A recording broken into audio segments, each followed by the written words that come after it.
On today's show, do the LA Clippers have too much depth?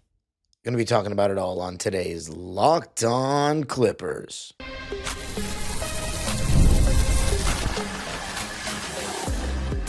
You are Locked On Clippers, your daily Los Angeles Clippers podcast, part of the Locked On Podcast Network, your team every day. Yes, sir. You were locking in with the Clips. Thank you for making Locked On Clippers the first listen of your day, your team every day. I'm your host, Darian Vaziri, born and raised in LA, been a Clipper fan for 20 years, been covering the team for 5 on my own YouTube channel, Dime Dropper, and 3 right here on the Locked On Podcast Network. Your team every day. Make sure you subscribe and hit the notification bell on the road to helping us get to 8,000 subscribers. And of course, you can listen wherever you get your podcast. This episode is brought to you by Gametime. Gametime is the best place to get great deals last minute on tickets. Just download the Gametime app, create an account, and use code LOCKEDONNBA for $20 off your first purchase. All right, Clipper Nation, this is the episode I've been waiting to make. Do we have too much depth? Now, I know what you might be thinking. What does that mean? There's no such thing as too much depth. I would like to refer LA Clipper fans to this exact episode that I made about 2 years ago at this time, maybe a little after, because I first became host August of 20. By the way, we're in August, so damn, I don't really know what to say. I can't say this year's flown by because this year's felt like the weirdest, this craziest year of my entire life. I did not think 2020 would get topped, but it has been. And in terms of how terrible it's been, but it's been a whirlwind. And we're at August now. So, yeah, I guess we're in August now. Oh, I should remind the listeners that 3 episodes a week in August, not 5, unfortunately. But we'll see if I can sneak in an extra episode per week. Chance for me to do some other things as well, though, because it is a time commitment. But in this episode, we're going to be talking about the role, the make or break with what it means to have a team that has so many options, what it really comes down to. Then I'm going to talk about if it's going to be a where or when it's going to be an issue, or if we should, and then if we should do something about it. So the 2022-23 season, when I first became host, one of my first episodes was, do the Clippers have too much depth? Now, I've said repeatedly in these episodes this summer, I've compared the option aspect to that season, but in terms of quality, no, this team is much better than the 2022-23 Clippers preseason. Absolutely. And I don't need to go player by player to back my point up there. Everyone knows. As far as the options though we had that season, the problem was we had so many guys that could play. We had the starting lineup of Reggie, Paul, Kawhi, Marcus, and Zoo. Then we had John Wall, Norman Powell, Luke Kennard, Terrence Mann, Robert Covington, Nicholas Batum. That's already 11 guys, and you're not even counting a backup center. So there were options, a lot of guys around the same level that it's hard to distribute those minutes. Someone's not going to get enough. Someone's going to be out of rhythm. Someone's going to be disappointed. This year we have James, Beal, Kawhi, John Collins, and Zoo as the projected starting 5. And then Chris Dunn, Derek Jones Jr., Nico Batum, Bogey, Brook Lopez, and Chris Paul. That's 11 guys, all of whom are very good basketball players, and all probably think they should be getting minutes when fully healthy. So who does it come down to? It comes down to Ty. It comes down to Ty and the coaching staff. And I have to say, in 2022-23, that's the one season I say where Ty Lue was just bad. He had a bad season. And I've mentioned why on numerous occasions. I mean, hell, we had a whole season covering it. Too much Reggie Jackson when he had fallen off a cliff. Too much Marcus Morris when he had fallen off a cliff. Not enough Rocco. Not enough Terrence. And an absolute lack of seriousness from training camp all the way into the way we approached the season with the resting of Paul George and Kawhi. The panic move to get Westbrook when we never wanted him long term. That season is the most disappointing season in the history of the Clippers, bar none. End of story. I think so. Now, Ty Lue messed up that season. So that's why I said these last 2 years, it's actually been good for him to have less options so his job is made easy. Because what a lot of options gives you is it makes you choose what you value more as a coach. And with Ty Lue, it's usually offense. And that is not my style as a basketball mind and person and coach, but it's the Ty way. The Cavaliers, when they won the championship, weren't a great defensive team. They were a very good offensive team. Now, we've talked about who's going to be catching DNPs when everyone's healthy. Well, it says Chris Paul is coming in a reserve role. Reserve could just mean bench. But if it means like you're only playing when someone's out kind of deal, and Chris Paul and Ty Lue have talked because, they have a good relationship and whatnot, then that'd be great. We play 10 guys. Chris Paul is the one that only plays situationally. But is Chris Paul really the 11th best player on this team? I don't know. I wouldn't think so. I don't think I'm being honest with you. It's tough. I was going to say I don't think Chris Dunn's better than Chris Paul at basketball, but it just comes down to what you value. Because he does such a different thing on the court, Chris Dunn. But my point is, I think Chris Paul is such a solid player, even still in year 21, that Ty Lue's not going to give him DNPs. I think it's going to be Nico, which is going to eventually, if our defense doesn't hold up, it's going to garner some complaints from the fans. And it's not just who doesn't play, it's how many minutes everyone's getting. What kind of, are we, neglecting Ivica Zubac in the post? What does our offense look like? These are all things that matter. Are we going to actually go to Kawhi Leonard more? Are we still going to get Chris Dunn and Derrick Jones Jr. playing enough that we can stop the other team's best player? Are we going to pay for the starting lineup without having a point of attack defender? Are we going to play too small? All these things are going to matter. It really comes down to Ty. It was very encouraging hearing Lawrence Frank say that we've, known or we've learned our lesson about having too many options and what that can create. So role awareness is going to be very important. Who gets the guys to buy in? Coaching staff. So it is going to be a challenge. Everyone thinks that you just coach a bunch of good players and that's easy. Absolutely not. And it can arguably be harder in some ways because you have to balance dealing with a bunch of kids or a bunch of guys in this setting, professionals with bigger egos that all think they deserve to play. And to be fair to these 11 guys, they all have a case. And I think this roster is built with a lot more of a concept than that one in 2023. I think that was just, man, look at all the players we've stacked up, whether it be through the draft, small trades, and then now with this heist of Norman Powell and Robert Covington.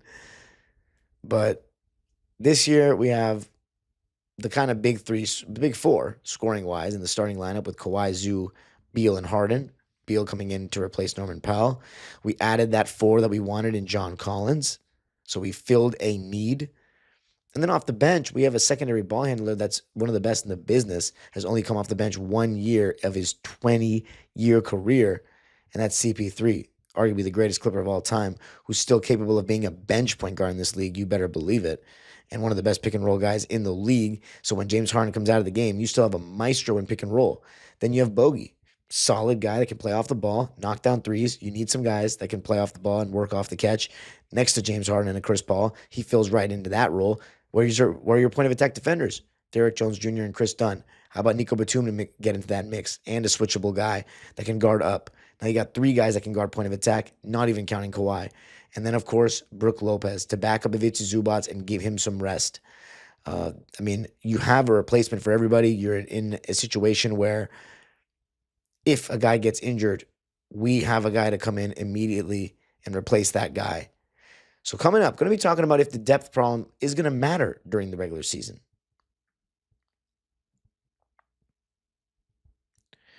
I got to tell you a little something about Gametime.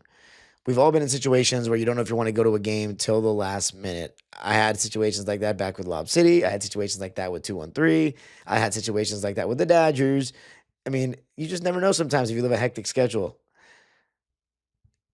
Gametime makes getting concert tickets or game tickets faster and easier than ever. Prices actually drop as it gets closer to showtime. So if you're a procrastinator like me that makes last minute decisions, it works for you. And you can save up to 60% off with their killer last minute deals. And to make it more clear where you're going to be sitting, the app shows you a panoramic seat view so there are not any surprises when you get there. Take the guesswork out of buying concert and show tickets with Gametime.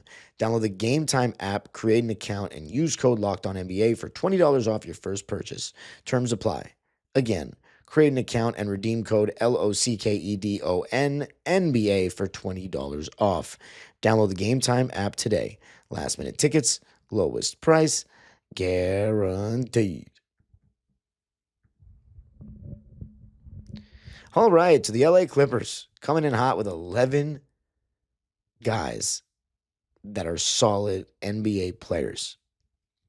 Now, this episode is about if we have too much depth, and I just said it's all about time, the coaching staff, managing minutes, managing egos, and managing roles. It's not going to be an easy thing to do. In the regular season, however, I don't think it'll be too big an issue. I don't think there's such a thing as too much depth. Actually, no, there is. There is in the regular season, even in the regular season. But I don't think it's going to matter for us because, as I said, everyone fits a specific role. The thing about that team is, like, at the end of the day, we're starting Reggie Jackson, one of the best Clipper role players of all time. You know, Reggie. He is a legend amongst these parts of town. But Reggie Jackson, James Harden. There's levels. You're not going to be benching James Harden because he's not good enough this season. It's not going to happen. John Collins, I don't think even if he were to get benched, he would have the attitude of a Marcus Morris did. That Marcus Morris did. Just don't believe it. Because he's on a team that actually has a chance to go far again. And he hasn't been on a team with a chance to go far since he made it one time, and it was a Cinderella run in 2021 with the Atlanta Hawks. So you have that taken care of, and you're going to have guys missing games. And if you miss one good player in the top 11 rotation or two, you can go 9 deep. We're solid. We've got a guy to replace everyone. Kawhi's out. Oh, well, it's going to be a Harden, Beal, Zoo show. Then we still got CP3 off the bench. And then, Harden's out? Well, how about Chris Paul starts? Oh, Beal's out? Big deal. We just got a point of attack guy in the starting lineup. Now deal with Kawhi and Zoo and a point of attack guy. Regular season should be fun because we have so many different combinations and options. Now, the thing is, you still want to get a rotation of about 8 guys that you're going to go to war with, that you know you're going to go to war with. Now, maybe it's 9 guys, someone's matchup dependent in a playoff series, but people are saying, it's going to be matchup dependent in the regular season. In what world would you just not want Nico Batum playing basketball in today's NBA? Like, just give me a strategic explanation as to why you wouldn't want Nicholas Batum playing basketball. Because if you guys think Bogey's going to be catching DNPs making $16 million, I don't know about that. I would be shocked. Especially because he's like in the twilight of his prime, whereas Nico Batum and Chris Paul are past it. But there's no scenario where Nicholas Batum is healthy and you don't want him out there playing basketball. I just think he's too good. He can make open threes. I mean, this past season, in the playoffs, he shot 39% from 3. And in the regular season, he shot 43% from 3. I mean, it's ridiculous. And then he plays great defense. He can switch onto just about anyone. His shot contests always cause misses. He swings the ball fast. He's just a high IQ guy. He's one of the better role players I think there are in the league. I think he's one of the best role players that's never won a ring for sure. Like, he is in that conversation. Oh man, he's one of those guys that you just like. He deserves a ring, but because he's a championship role player for me. But there's just no situation where you wouldn't want him playing. Now there are situations where maybe you don't want Chris Paul playing, too small, but it's Chris Paul. Like he just averaged 9 and 7 on a team that was en route to making the play-in, at least. He's still like going to take care of the ball.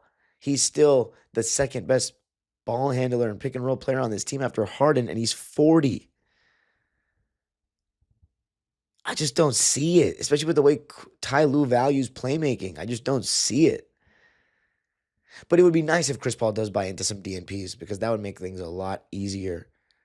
So my takeaway is that overall in the regular season, I don't think it'll be that big a deal. I think we'll always have someone out. Beal's going to miss games. Kawhi's going to miss games. And even if the two guys that we just could not live without last season, Zoo and Harden, miss games, we have top of the line, old men replacements in Chris Paul and Brook Lopez that could be starters in the league, but are doing what is best for them for a win now situation, which is to be a backup for better players. Coming up though, going to talk about if we can go into the postseason with these 11 guys, or should we consolidate? And if so, who would be out the door?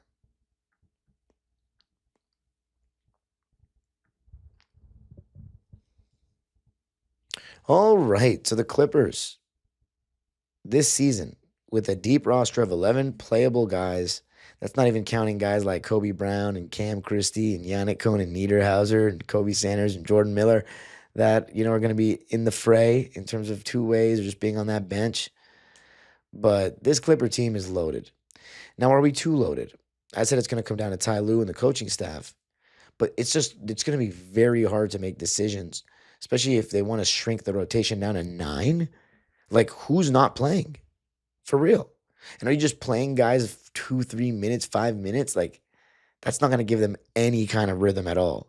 If anything, that might just hurt the rhythm. It's going to hurt their stats. And people are going to be like, what's going on with that? And they're going to hear the noise and it's going to mess with their confidence. So, I'm asking the question, can we go into the playoffs like this? Playoffs are just too far away to think about at this point. But ideally, I think based on how the season's going, and maybe all 11 guys are having a good season. I mean, last year, who really had a bad season for the Clippers? When you go through the players that made it to the end, Harden, amazing season. Norman Powell, amazing season. Kawhi Leonard, good when he came back. Zoo, career year. Bogey played really well when he came back. When he came to the Clippers. Derrick Jones Jr., career year, arguably. Chris Dunn, career year. Kevin Porter, not playing badly when he was on the team. Amir Coffey, one of the best seasons of his career. Terrence Mann, you could say he wasn't. That's why he got traded. So basically everyone that made it to the end of the season with us that was in the rotation, Ben Simmons was okay, had a good season. So if we're in a situation like that, it's hard to, and we're like a top 3 seed, it's hard to see us making a trade to consolidate. We'd probably like the options. But it's going to make it hard in the playoffs if we haven't narrowed it down. Because we're going to have to narrow it down. Of course, it's going to be matchup dependent to some degree. But in that matchup, like, again, there's no world to me in the playoffs where you're not playing. Because then there's going to be the argument of he should take out Brook Lopez. He's not going to do that. I'm sorry. People, apologies. If it's not Chris Paul or Nico Batum that's getting rested or is not played in a playoff game, I have a feeling it could be Brook Lopez because of small ball. But that would be insane to not play Brook Lopez in a playoff series with the experience that he has. And then you might be thinking, dude, it's going to be done. He can't shoot. Good luck to our defense if Chris Dunn's out of the rotation. We have James Harden, Bradley Beal, Chris Paul, and Bogdanovich, who are all at best average defenders. That's 4 out of 11 guys in the rotation. You have 2 good defenders in Lopez and Collins, and then you have a very good defender in Kawhi still, and then 3 elite defenders in Zoo, Derek, and Chris Dunn. I would like a consolidation trade. I truly think we're not going to need Bogey in the playoffs. I think he would be the one that I would boot off. And he's on an expiring deal. He could definitely help a team. We just have too many good players. If we have Beal and Kawhi in the playoffs and Nico, I mean, we're fine. We're not going to.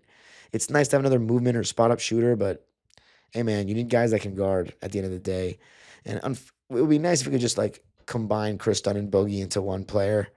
Like Nikhil Alexander-Walker type of guy would be what comes to mind. Marcus Smart, Lakers went and got, but how much gas does he have left in the tank? Injury prone. So love Chris Dunn. I like Bogey. It's just, does Chris Dunn have enough offense to be in a championship rotation? I honestly think he can be, but it would be like, 8th or ninth man, which is what he could be for us. But yeah, in terms of a consolidation trade, I would like to make one. I think 11 guys is just too much for Ty, but we'll see. If we're doing really well, we're probably not going to make a trade like that. And I hope we are doing pretty well. Top 3 seed level. But it's just going to be a journey to see from day one, if everyone's healthy, what does Ty do? What does the coaching staff do? I can't wait till the schedule's released. That'll be a fun episode. Who's going to be our first game? Since we have some time here. So yeah, at the end of the day, just to end this topic, I haven't even given my opinion. I'm not going to lie, I'm kind of nervous because I don't trust Ty Lue with this many options because 2023 was just a complete train wreck, and I don't know what I'd do. Actually, I do. I wouldn't start Beal, but they're already committed to this. So now you have the dilemma of you can't go total bench because it's just Chris Paul and Bogey creating shots with 2 guys that aren't great shooters in Derek and Chris Dunn, which I don't love. And then like playing 11 guys with that, with not being able to go total bench, or if you do go total bench, that's a risk. Are we going to play our point of attack guys enough? Are we going to lean into being too much of an offensive team that it takes away from our defensive identity that we established with Van Gundy last year? And this, new personnel of Derek Jones Jr. and Chris Dunn that kept us in games. Clearly now we have much more offensive firepower, but are we compromising too much? Are we sacrificing too much on the defensive end? I don't know. That's where it's going to come down to the coaching staff completely. So a lot of pressure on Ty Lue. And let me just say this. If Ty Lue does not manage this correctly, I'm not going to be defending him too much longer. I still will appreciate it from him for all he's done. And I think he's a very good coach. But the front office has put the trust in you that you can manage this 11-man rotation after the catastrophe in 2023. And it was acknowledged by the GM or president of basketball operations in Lawrence Frank, saying we know the issue that can arise with too many options. So it's on Ty to get this right. It seems like there's a lot of people that think Chris Paul will catch DNPs and he's okay with it because he's with his family. I'm totally cool with that. But again, hopefully we're healthy on opening night. That it's not a problem because it's going to not be a regular thing having 11 guys healthy. It's not, unfortunately. But we'll probably do an episode on what our team looks like in games without Kawhi this season, what our team looks like without games without Harden this season, Zoo this season. So those will be some interesting episode topics. But yeah, I'm excited for the schedule. I'm excited to see who our first game is against. There's going to be so much hype. I wonder if it's an away game or a home game, but I can't even lie. Like, I was probably more excited for the 2023 season than this one, just because I really thought we were about to win like 60 games. Like, and that was my first year as host. I hadn't gotten, a couple knives to the chest yet, them extra ones. That 2023 season just like was a disaster. I've referenced it so much in this episode because the lot of options thing just puts me back there. I'm not saying it's going to happen, Clipper Nation. I'm really not. I'm just saying that I'm not fully like trusting in Ty with this kind of situation. I think if it's made easy for him, simple for him, he's got these clear-cut 9 or 10 guys that are the rotation players, then he can get it right. And even then, we still criticize his decisions and say sometimes that he goes too small or leans too offense heavy. I don't know. But this will be a challenge. I will say this. I'm definitely more hyped this season than I was before last season, even though it was our first year into it. I am definitely more hyped. Definitely more hyped than I was going into 23-24. Definitely more hyped than I was going into 21-22. And definitely more hyped going into 2021. Definitely not as hyped as I was going into 19-20, though. More hyped than 18-19 for sure. More hyped than 17-18. Yeah, I'd say so. We lost Chris Paul. More hyped than 16-17. More hyped than 15-16. Probably more hyped than even 14-15. Definitely not as hyped as 2012. I was not hyped going into 2013-14. So this is like a top 5, like going into season. I was super excited when we got Baron Davis. I can't lie. 08. 06, 08, 2011, 2012, 2019, 2022, and then this season would be my top 7, like most excited seasons going into it. And part of it's because I'm into it. You know what I'm saying? It's like, it's just such a special place. And I'm just so excited for like the content aspect of it all. Like, so many people that I've now gotten to know for several years, and now it's becoming like a tradition. Like, I don't know, it's really cool. Something special is happening in terms of the fan base, and I think it's amazing to be part of this journey and be able to document it in such a way for 2 different channels, you know? So I'm very blessed to be a part of this. But anyway, all right, guys. I hope Ty Lue gets it right. I hope the coaching staff gets it right. We have a lot of options, a lot of good players, and it's a great thing until you make it a bad thing. So it's all about guys sacrificing, and championship teams have sacrifice across the board. So we'll see. You can follow me on Twitter and Instagram at Dime Dropper Pod. Subscribe to my own YouTube channel, Dime Dropper, for even more LA Clipper, NBA, and LA sports content. And Locked On Clippers is free and available wherever you get your podcasts, including YouTube. Make sure you subscribe and hit the notification bell so we can get to 8,000 subscribers. The age-old proverb continues. Go Clippers.